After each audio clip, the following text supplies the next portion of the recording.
The United States has been attacked. The United States is in danger.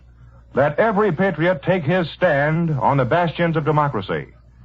We go into battle in defense of our own land, of our present and our future, of all that we are and all that we still hope to be, of a way of life which we have made for ourselves on free and independent soil, the only way of life which we believe to be worth living. The New York Herald Tribune.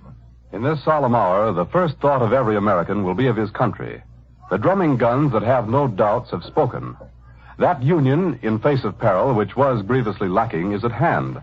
How to cooperate, what one can do to aid the flag that protects us all, becomes the instinctive thought of every citizen.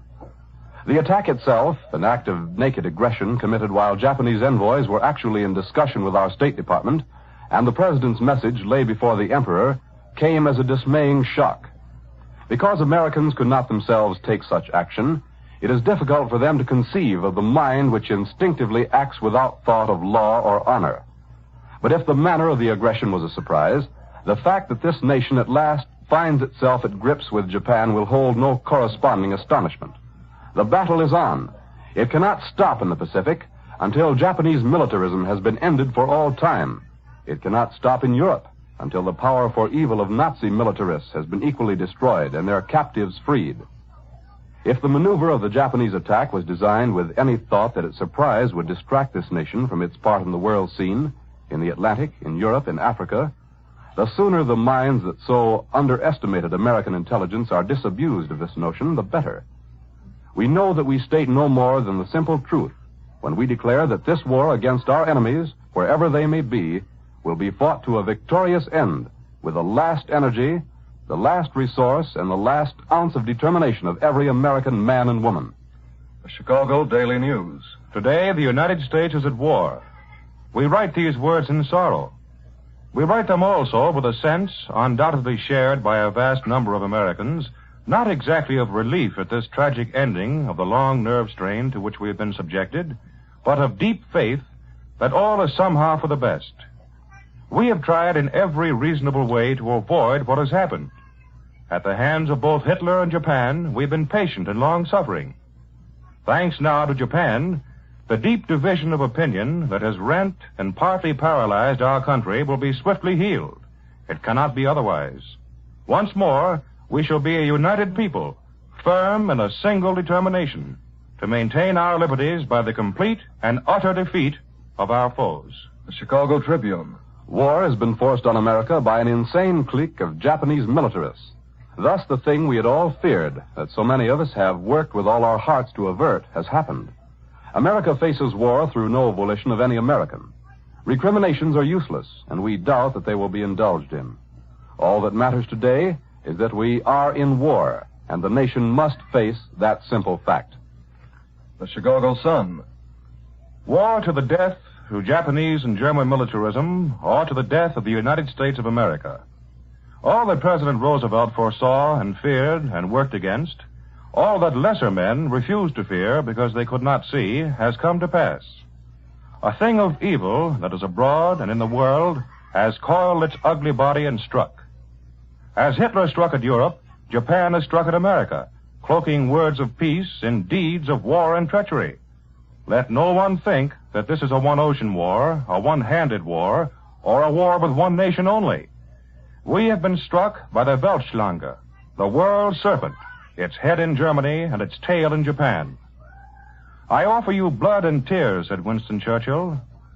God willing, and every one of us doing his duty, the American people will make it blood and tears and victory. The Washington, D.C. Post. With a blinding flash, the true inwardness of the world crisis now stands revealed for the American people. This was never an intra-European war. It was intended from the beginning as a world war, and America was marked out as the final object of attack. This newspaper has gone on that assumption since Hitler and the Italians leagued themselves with the Japanese. It would be fantastic folly to think of the Japanese engaging in their cosmic adventure alone. On that assumption, thank heaven, all our defense plans have been prepared. Our America, our hour having struck, will go on in the march, and there will be no rest until victory has been secured. This is our rendezvous with destiny. The Baltimore Sun. We enter the conflict, which has thus been brought to us, with no sense of fear and no forebodings. We know we shall have to pay a high price for our freedom, but we also know that we shall be able to account for Japan in the Pacific and at the same time keep giving the fullest aid to Britain and other nations now beating back Hitler and his allies in Europe. The Boston Globe. So we are at war. We are at war with an opponent whose blustering ambitions have rightly taken him into partnership with Hitler. We are at war in defense of our territories which have been attacked, of our sovereignty which has been challenged, and of the principles of fair dealing in the Pacific which we have sought to maintain during more than a century. United as never before, conscious of the dimensions of our task, we will meet this challenge, nor will we halt until the principles which Japanese brigandage in the Pacific has outraged have been vindicated. The Philadelphia Record. In the fateful moment of decision, our government was seeking peace. Japan was bombing American territory. History will keep these facts straight in the future. Let us keep them straight in our minds now. From this moment on, ours must be a resolve by a united people to meet this challenge, to give Japan what she's asked for, and in unlimited measure. Cincinnati Enquirer. Fortunately, we begin this long-anticipated war with powerful naval, air, and land forces at hand, with strong allies in Britain, China, Holland, and probably Russia. It is a war we can win and shall win, but we must not imagine it will be easy. The fury with which the Japanese struck yesterday is proof enough that it will be a long and costly struggle. The Dayton, Ohio Daily News. The unprovoked action by Japan ends, of course, all conflict of feeling in the United States. As one man, the recreants will be negligible. America leaps today to the task imposed upon it by the insane gunmen of Japan. We muster our powers in all good conscience, happy in the fact that by the effort of the past year and a half, we find ourselves by no means unready for the trial ahead. Des Moines Register. It is from this day on the sole business of America and her allies, whether we choose to call them allies or not, to meet the challenge wherever it exists, including all the oceans, and gradually to make our arms prevail over theirs. It's not going to be a picnic, but here the job is. It has got to be done, however long it takes, however difficult it be, whatever setbacks occur before the final result is achieved. The Akron, Ohio Beacon Journal. The United States government used every honorable means at its command to avoid war, but the bloodthirsty and incredibly treacherous Japanese would not be restrained. Patiently, and at the end desperately, the United States tried to save Japan from its madness, but Japan replied with bombs. Without warning or provocation, Japan hurled an attack that obviously has been planned long and carefully. Now the United States must destroy Japan as a military power. For 10 years, beginning with the invasion of Manchuria, Japan has been getting away with aggression. That era is over. The Japanese militarists have sealed their doom. The Providence, Rhode Island Journal Bulletin. Even as the President of the United States was appealing directly to the divine emperor himself for peace in the Pacific, the Japanese militarists struck at our great bases in Hawaii, spilling the blood of Americans. If the emperor were disposed to consider Mr. Roosevelt's plea, the attack upon Hawaii forced the decision of war from which His Majesty could not retreat. It may indeed well have been the purpose of the militarists to put the emperor in that position. It was a suicidal undertaking of the militarists by its very character, but it had the end result with which they wanted, war with the United States and Great Britain.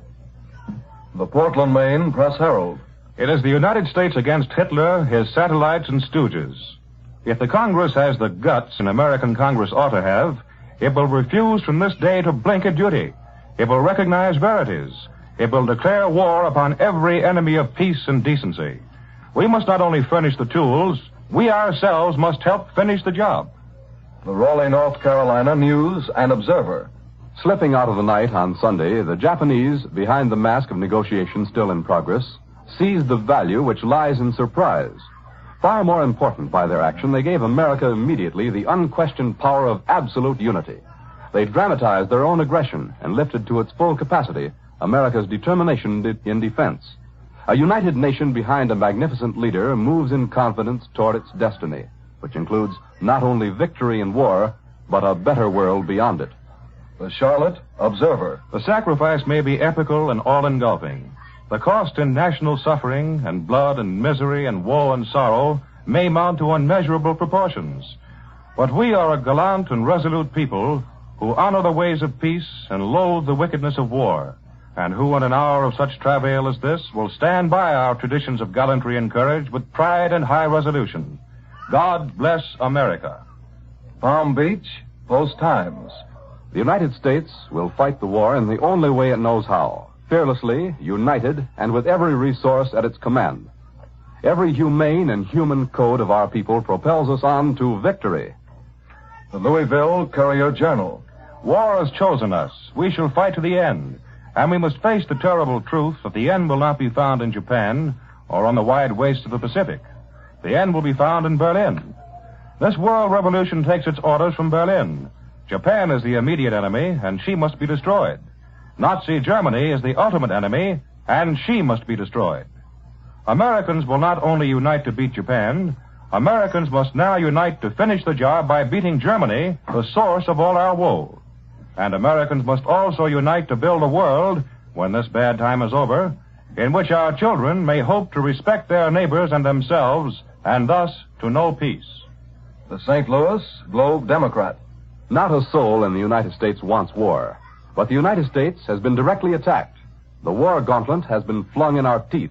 We are at war. Let the totalitarian prophets of force and slaughter now learn how democracy can act in militant national harmony when grim issues challenge. The St. Louis Post-Dispatch. Japan, the ally of Hitler, screening her warlike intentions with the honeyed language of the diplomats, has madly issued a challenge which the American people will accept with high heart and unflinching purpose. The issue is force versus reason, savagery versus civilization. The New Orleans Times-Picayune. The American people do not shrink from the conflict forced upon them. The Congress will make manifest the national decision and resolve when the President presents the case for congressional action. The Portland, Oregon Journal. Among most Americans, there was a feeling, along with a horror and anger experienced over Japan's unprovoked attack, of something akin to relief. Gone was the feeling of insecurity, of fallibility, of irresolution. Japan had chosen war, they said. So be it. We know the worst. Now we can have an unpleasant task and have done with it as rapidly as we may. The Albuquerque Journal. The hour has come when there must be unity in the United States in all walks of life.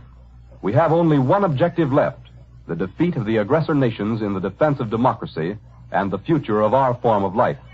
The Colorado Springs Morning Gazette. The cause of Japan's suicidal attack upon the Pearl Harbor Naval Base and other military objectives in Hawaii is as inexplicable as the Oriental mind which plotted it. The effect is clear. It is war. Japan has recognized it. The United States has no choice. Japan now is probably not the dupe of Nazi Germany. The enigma is what she does expect to gain unless it be release, however costly, from an impossible position. The San Francisco Examiner. There is only one kind of American now, the kind who is willing and glad and without equivocation or reservation in his steadfast and dutiful support of his country, his president, and his government. There is only one spirit in America now, the traditional and historic American spirit, which makes ordeals and tribulations the very source of the strength with which we defend and perpetuate the rights and liberties of our people. There is only one goal for America now, the winning of a war we did not want and did not provoke, but that will find our inexhaustible wealth of manpower, materials, production, and labor solidly supporting the armed forces of the nation. There must be and is an end now of all domestic issues and differences, of politics and economics and all else, until the war is over and won. We are all Americans now, united and strong and invincible. We have a common and just American cause to serve and support.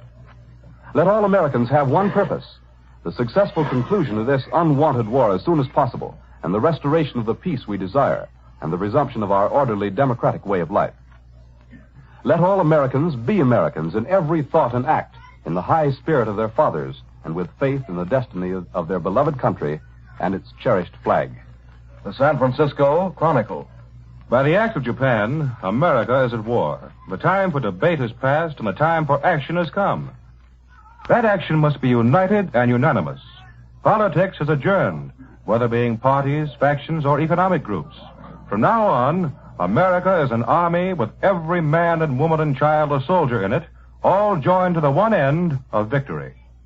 We cannot know how long this war will last, how wide it will range, what it will cost us in toil, in sacrifice, and in treasure. We do know, whatever the cost, we will pay it, and that our reward will be to hand down to our children the free America which our fathers bequeathed to Americans. The Los Angeles Daily News. No comment on war with Japan makes sense unless coupled with war in Europe.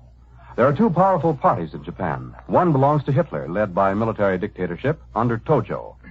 Opposed to dictatorship is the anti-war party, but leaders of this party were assassinated as fast as they came into power.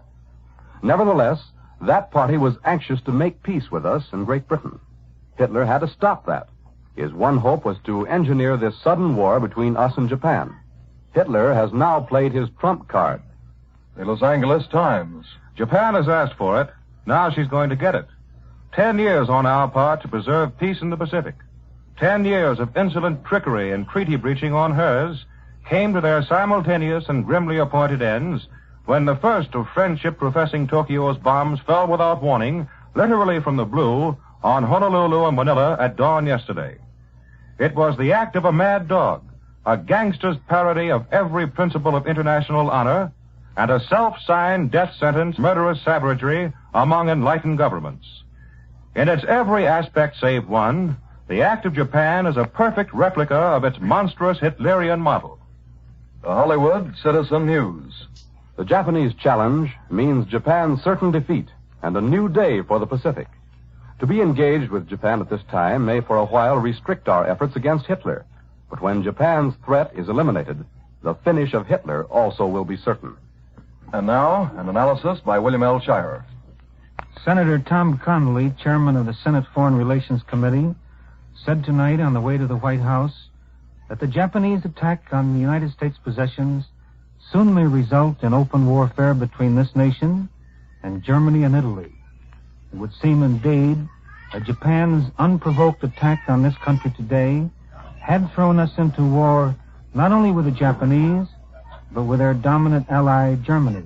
In other words, as many far-sighted people have been saying for some time, this is a gigantic world war between the Axis nations, Germany, Italy, Japan, on the one hand, and the rest of the world, principally Great Britain, Russia, and the United States on the other.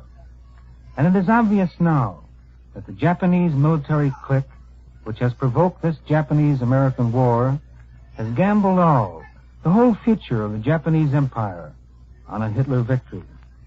What Japan has done today in beginning hostilities against the United States is to begin to play her role in the Axis attempt to conquer the world. For had the Japanese militarists not believed that Germany would soon conquer Russia and then liquidate Great Britain, it is very doubtful if they would have acted as they have done. What is amazing to the American mind is that Tokyo should gamble on a Hitler victory at a moment when Russia has shown that she is far from beaten and the British Empire is stronger than it has been at any time since the war began. However, that is the business of the Japanese, not of ours. It's their gamble. To be sure, Japan's act of war against the United States today will benefit Hitler for the moment.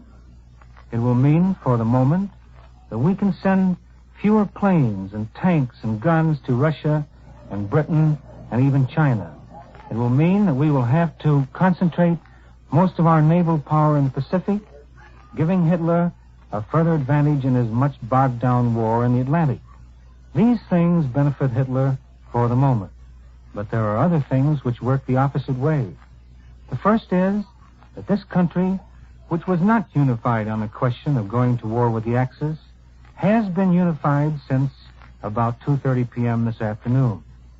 Indeed, the only dissenting note came from Senator Nye, who was quoted by the United Press as blaming the Japanese attack on the British. But Senator Wheeler did not take that line. He said, the only thing now is to do our best to lick hell out of them.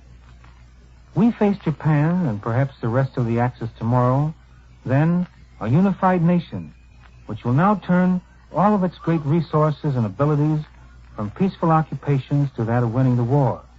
That is one thing Hitler had not bargained upon, up until very recently at any rate. In return for what Tokyo is doing for her Axis ally, what will Germany do for Japan? Well, what can she do? She's cut off from the Far East by thousands of miles of land and water. On the land, the Russian army has her blocked. On the sea, the Allied navies. Germany can be of no direct help to Japan. The Japanese must fight alone in the Far East, opposed by the United States, Britain, China, the Dutch, and Russia. About Russia's stand, there is no news tonight, and it's a very important matter. For Russia alone possesses the air bases from which bombers can flatten out Japan's inflammable cities and her industrial bases. If we could use Vladivostok as a bomber base, beginning tonight, it would be of tremendous value to us.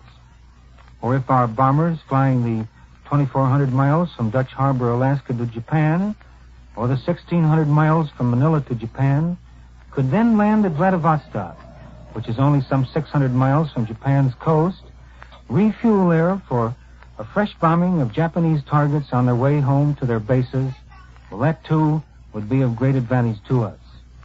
Whether Berlin will declare war on the United States is not known, but it really makes very little difference.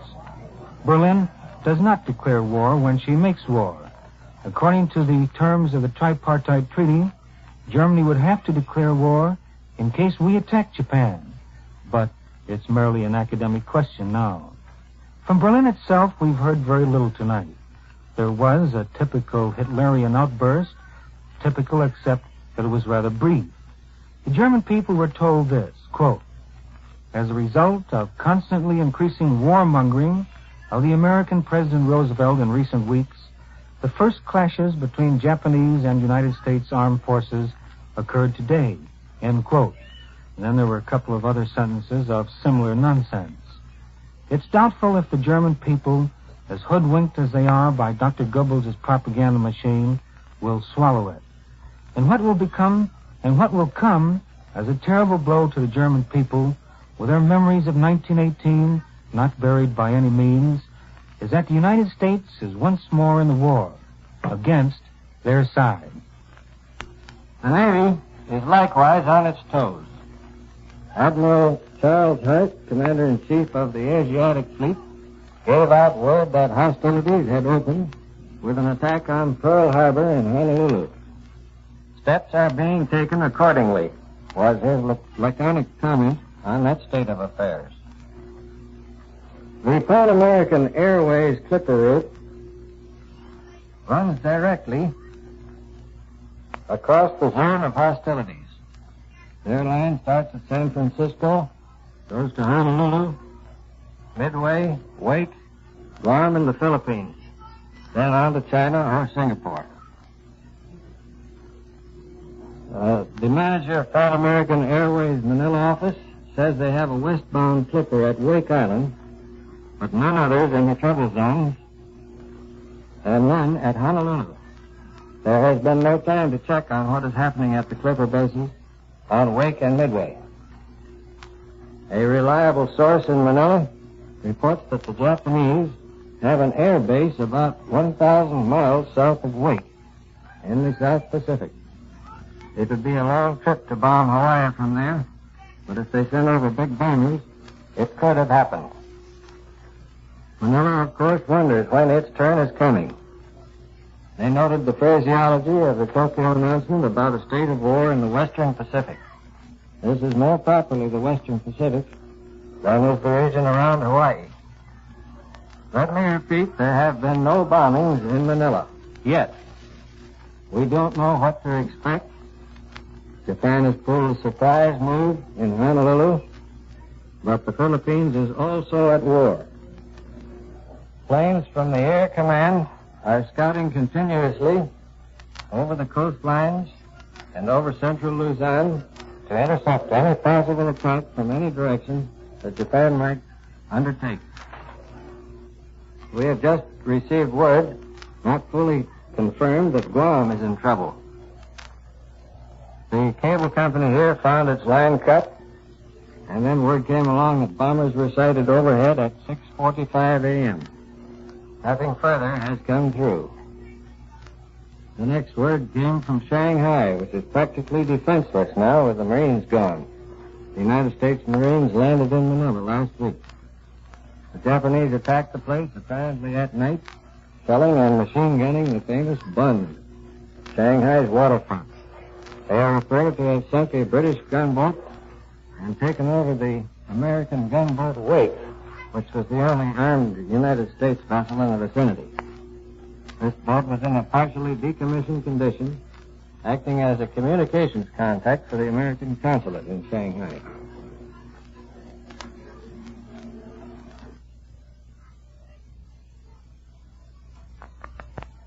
This is CBS in America calling Honolulu. Go ahead, Honolulu.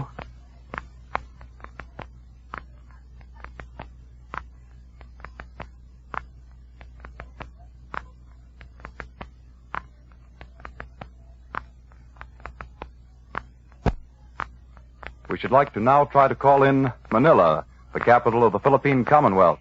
Go ahead, Manila. This is CBS in America calling Manila. Go ahead, Manila.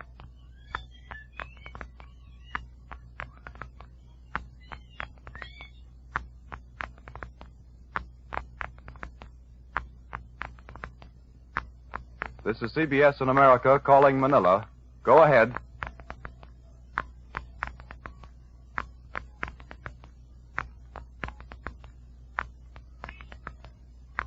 We regret that we are unable to contact either Honolulu or Manila. We return you now to William L. Shirer in New York.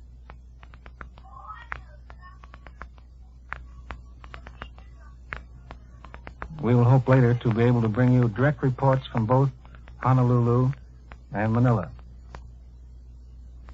It appears that whatever military advantage may have been gained by the early attacks on Hawaii, possibly Manila, Singapore, and Shanghai, and we do not know yet much about the military operations there, but whatever advantage the Japanese may have gained appears to have been outweighed by the political drawbacks of this sudden and unexpected attack just at a moment when President Roosevelt, by his appeal to the Emperor of Japan, had clearly indicated his desire to reach a peaceful settlement if at all possible.